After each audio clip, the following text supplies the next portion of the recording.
Hey guys, it's Alex, and since it's the beginning of a new year, I figured I would try something new and try to set some reading and booktube and any other sort of book-related goals for the year.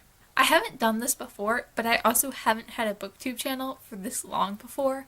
Last year I wasn't booktubing around this time of the year, even though I had prior, so I kind of just thought I'd try it out this year, see how it works. If it doesn't work out, you'll never hear about these again, but I'm hoping that it will. I'm going to start with the sort of vague general goal.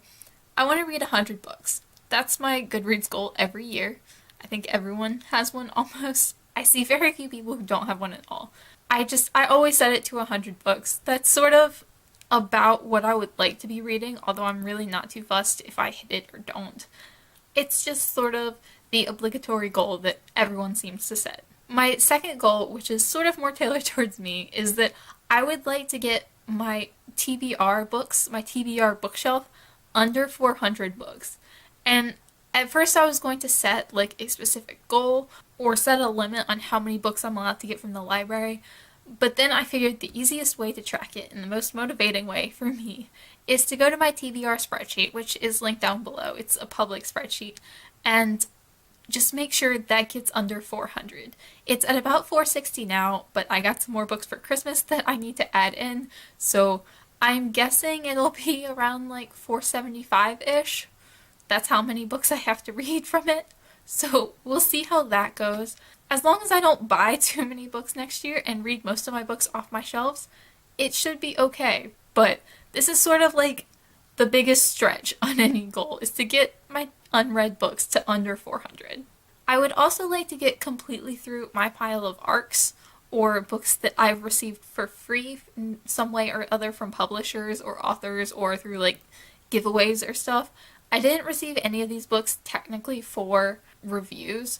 Like it wasn't given to me with the intention that I would review it. But it was sort of like, hey, here's a free book, and like if you want to review it, hint, hint, nudge, nudge, you're welcome to. And I really did get these with the intention of reviewing them, but I just never got around to reading them, and they're all like a year or two old by this point. So I have 8 of those. This is them. Some of them seem very interesting, most of them are fairly short, so I would like to get through all of these this year. I don't request any ARCs ever, I don't use NetGalley. These I just sort of got randomly from a variety of sources, so I'd like to clear out this pile. Then I have some specific genre goals that I wanted to go through fairly quickly just to like give you a rundown of what I'm planning to do. I'd like to reread 12 books for the readathon.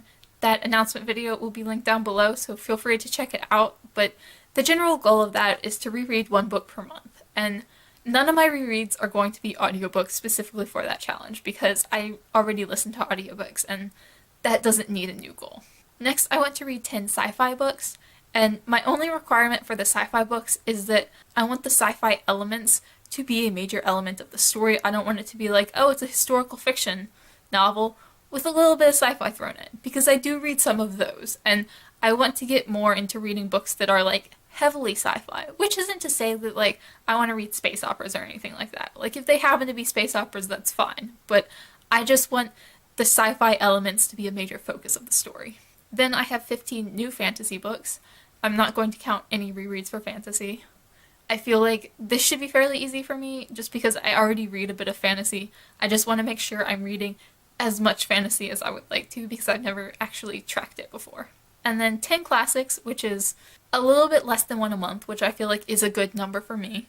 It gives me 1 a month with 2 months to screw up, which is about what I need, I think. And then 5 anthologies. And the reason the anthologies is so low, I have a bunch on my shelf, and some of them are quite long. Anthologies tend to take me a minute to get through. So I figured if I set it to anything that was like 10 or something, then I would only pick up the shorter anthologies, but having it at 5 allows me to actually pick up the long ones too. And then finally, I'd like to read 5 hard nonfiction books. And I don't really know how to describe hard nonfiction. It's sort of how I label it in my head, but pretty much any nonfiction that's not considered creative nonfiction or narrative nonfiction. Like I have some political biographies and I have some history books and stuff like that that's like hard nonfiction. I really don't know how to label that as distinct from creative nonfiction. As for my book buying goals for the year, I'm not putting myself on any kind of book buying ban. I don't really see the point. If I want to buy a book, then I want to buy that book. But to sort of curb my buying so that I don't buy too much, I have a book wish list that I have on my computer that's just like all the books I want to own.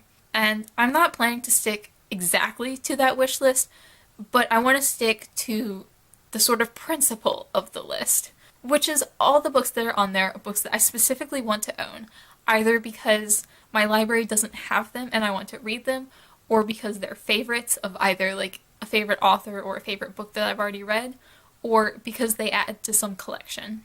And there are no like random books on there, and that's what I want to kind of stop doing this year, is to not buy any more random books that look interesting, but like I've never heard of this, but it seems cool. Because I do that a lot, and I do like doing that. It's just I do that too much, and I should probably stop doing that while I read all those random books that I bought that are already on my shelf. I'm gonna see how that works. I've been doing that for like the past few months, and I've honestly curbed my buying habits a lot.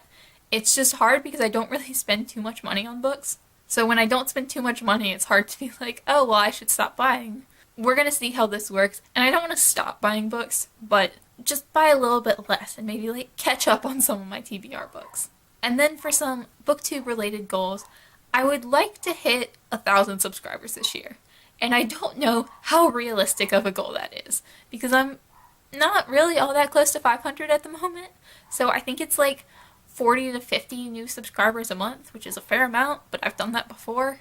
So I don't really know. I'm not going to be heartbroken if/when I don't hit this goal, but it's kind of like where I'd like to be at this time next year. So we'll see how that goes, and I don't know. Like I don't have that much control over that, because I'm not going to spend a lot of time like marketing and promoting my channel and making like super pretty thumbnails and all that stuff, because that's just not what I enjoy doing. But I'd kind of like to hit 1,000 subscribers too, so. I would also like to film a review for every physical book I read, which excludes audiobooks because I don't like doing reviews for audiobooks. Within reason is the caveat I'm adding to this, just because there are certain books that I either don't really have enough thoughts to review or just really don't want to review for any specific reason. I read 2 of those at the very end of last year, Crooked Kingdom, which I just really didn't want to film a review for, and Tough Guide to Fantasyland, which I didn't have enough thoughts on. But I would like to push myself to review 95% of the books I read. 90 to 95%. Like, few exceptions if I really don't want to review them, but I would like to push myself to try to review almost everything. And I'd also like to host a read-along for one of my favorite books. I've mentioned this sort of vaguely around my Twitter and in some previous videos, but either the Books of Pelennor or the President's Daughter series, I'd really like to host a read-along for. I've been kind of hesitant to like do anything with that just because I don't have that many subscribers and I don't know how many people would join in, and I don't want to try to host a read-along and just have it turn into like me or like maybe me and one other person. So I feel like I don't really have the reach to host a read-along for something that's not like super popular already, but I don't know. I'll see.